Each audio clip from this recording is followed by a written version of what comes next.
तो देखिए विद्युत विभव और विभवांतर में कुछ ज़्यादा डिफरेंस नहीं होता है। अगर थोड़ा सा हम समझे, यहाँ पे समझने का प्रयास करें, तो विभवांतर हमारा क्या था, तो विभवांतर हमारा था कि यदि कोई विद्युत क्षेत्र बना हो, यह पूरा क्या है, एक विद्युत क्षेत्र है। विद्युत क्षेत्र आपको पढ़े हैं आप फर्स्ट चैप्टर में, किसी आवेश के कारण चारों ओर जो होता है एक क्षेत्र उत्पन्न हो जाता है, चाहे वो प्लस चार्ज हो या माइनस चार्ज हो, तो उसको हम बोलते हैं विद्युत क्षेत्र। तो यह जो है एक विद्युत क्षेत्र है, और विद्युत क्षेत्र में कोई दो बिंदु है, यहाँ पे एक बिंदु ए और यहाँ पे एक बिंदु बी। तो इस बी पॉइंट से ए बिंदु तक एकांक धन आवेश को लेके आने में जो किया गया कार्य होता था वह विभवांतर होता है। और इसका फॉर्मूला भी आप लोगों को हमने बताया था, भी ए माइनस भी बी, इसको डेल्टा भी लिखा जाता है, और यह बराबर था डब्लू अपॉन क्यू नॉट का। अच्छा, यह जो एक्सटर्नल वर्क था, बाहर से इस पे काम कर रहे हैं हम लोग, किस पे, इस क्यू नॉट आवेश को लेके आने में, तो इसलिए एक्सटर्नल वर्क लिखा रहता है, यानी बाहरी कार्य होता है। बात क्लियर है। विद्युत विभव देखिए, विभवांतर तो दो बिंदुओं के बीच का विभव के अंतर को विभवांतर कहते हैं, लेकिन अगर हमको एक बिंदु का विभव निकालना हो तब कैसे निकालेंगे।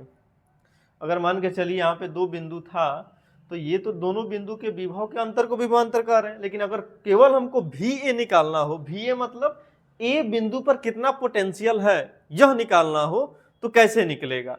तो उसके लिए एक परिभाषा तो डिफाइन नहीं किया गया है विद्युत विभव, लेकिन उसको खुद से बनाए हैं हम, उसको थोड़ा सा समझिए। विद्युत विभव मतलब इलेक्ट्रिक पोटेंशियल, किसी एक बिंदु का विभव निकालना हो एक बिंदु पर, तो फिर कैसे निकालेंगे, और उसी बिंदु पर के विभव को हम लोग क्या कहेंगे, विद्युत विभव।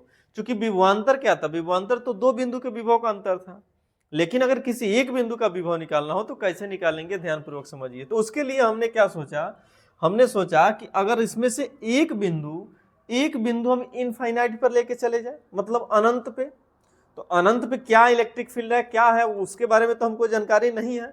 अनंत पर का विद्युत विभव क्या हो जाएगा, लगभग जीरो हो जाएगा, समझ रहे हो ना। अगर इसमें से ये वाला जो बी बिंदु हम यहाँ पे लिए थे, उस बी बिंदु को हम अनंत पे उठा के लेके चले जाए, तो उस अनंत का विभव क्या हो जाएगा, जीरो हो जाएगा, क्योंकि अनंत पर के विभव को जीरो माना जाता है, समझ रहे हो ना। तो यह जब जीरो हो जाएगा तो यहाँ से भी क्या हो जाएगा, हट जाएगा, तो केवल क्या बचेगा, भी ए बचेगा, और भी ए, ये तो भी खत्म हो गया, तो डब्लू और बटा में क्या हो जाएगा, क्यू नॉट हो जाएगा। तो बताओ यह फॉर्मूला हो जाएगा कि नहीं विद्युत विभव का। और इस फॉर्मूले से हमको ए बिंदु का विभव निकल गया ना, क्योंकि बी बिंदु तो है ही नहीं इसमें, और जब बी बिंदु नहीं है केवल ए बिंदु है, तो यह ए बिंदु का पोटेंशियल हो जाएगा, इलेक्ट्रिक पोटेंशियल। बात समझ में आ रही है। यानी हमने क्या किया, किसी एक बिंदु को विभव निकाली, किसी एक बिंदु पर के विभव को निकालने के लिए इस दूसरे बिंदु को हम अनंत पर लेके चले गए। मतलब यहाँ पे कोई इनफाइनाइट है, इनफाइनाइट है यानी अनंत है, समझ रहे हो ना। और उस अनंत से हम किसी आवेश को लेके आ रहे हैं विद्युत क्षेत्र में, उस अनंत से, अनंत बिंदु से इस ए बिंदु पर हम लेके आ रहे हैं किसी आवेश को। वो कौन सा आवेश को, क्यू नॉट आवेश को। बात क्लियर है। यानी एकांक धन आवेश को हम कहां से लेके आ रहे हैं, अनंत से लेके आ रहे हैं। तो अनंत से लेके आने में यह जो किया गया कार्य होगा, यह जो हम कार्य कर रहे हैं, वही कार्य इस ए बिंदु पर का विभव बन जाएगा। यानी अगर हम विभव का परिभाषा फॉर्मूला ला रहे हैं, तो भी ए बराबर हो जाएगा वह कार्य, जो कार्य हम अनंत से इस ए बिंदु पर विभव को लेके आने में कर रहे हैं, एक्सटर्नल कार्य होगा, और बटन में जिस आवेश को लेके आ रहे हैं वो हमारा एकांक धन आवेश यानी क्यू नॉट बन जाएगा। बात समझ में आ रही है। तो देखो इस फॉर्मूले से, अच्छा तुम अगर पोटेंशियल डिफरेंस के रूप में अगर इसको लिखना चाहते हो तो क्या लिख सकते हो, एकदम लिख सकते हो। देखो कैसे लिखोगे। अब तुम कहोगे सर हम लेके आ कहां से रहे हैं, तो बी पॉइंट से, और बी पॉइंट कहाँ है, अनंत पर है। अच्छा कहां पर लेके आ रहे हैं, तो ए बिंदु पर। तो ए बिंदु हमारा अंतिम बिंदु, और बी बिंदु हमारा इनफाइनाइट पर है, यानी इनफाइनाइट पर है बी बिंदु, इनफाइनाइट, और बराबर डब्लू यानी एक्सटर्नल वर्क, और बटा में क्यू नॉट। अब अगर तुम देखते हो तो ये अनंत का विभवांतर या अनंत बिंदु पर का विभव जो होगा वो जीरो हो जाएगा, और जब ये जीरो होगा तो ये समाप्त हो जाएगा। तो भी ए बराबर हो जाएगा डब्लू अपन में Q not, W upon Q not. और इस फॉर्मूले से हमको इस ए बिंदु का विभव निकल गया।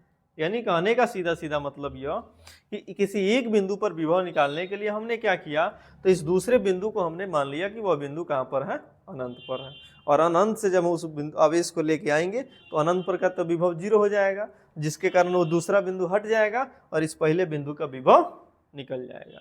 तो एक बिंदु पर का विभव निकालना हो तो आप ये VA का फॉर्मूला यूज कर सकते हैं। दोनों का फॉर्मूला सेम सेम है, जो विभवांतर का फॉर्मूला है वही विद्युत विभव का फॉर्मूला है। अंतर यही है कि उसमें 2 बिंदु था, इसमें केवल एक बिंदु है। आपको जिस बिंदु पर का विभव निकालना है वह बिंदु है। बाकी मात्रक जो विभवांतर का है वही इसका है, बीमा भी जो विभवांतर का है वो इसका है, ठीक है ना। राशि आपको पता ही है, अदिश राशि है, इसमें कोई डायरेक्शन नहीं होता है। विद्युत विभव क्या है, एक अदिश राशि है, इसमें कोई डायरेक्शन नहीं होता है। बात क्लियर है। परिभाषा अगर आप लिखना चाहें तो लिख देते हैं हम यहाँ पे बोर्ड पे, आप नोट कर सकते हैं, ठीक है ना।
तो यह हमारा हो जाएगा विभव का परिभाषा विद्युत विभव का, कि अनंत से एकांक धनावेश को विद्युत क्षेत्र में किसी एक बिंदु तक लेके आने में किया गया जो हमारा कार्य होता है वह हमारा कहलाता है विद्युत विभव। और V का फॉर्मूला हो गया W/Q0। बाकी मात्रक वही होगा जो विभवांतर का था, बीमा भी वही होगा जो विभवांतर का था। और यह अदिश राशि हमेशा याद रखना, इसका कोई डायरेक्शन नहीं होता है, ठीक है, नोट कर लीजिए इसको।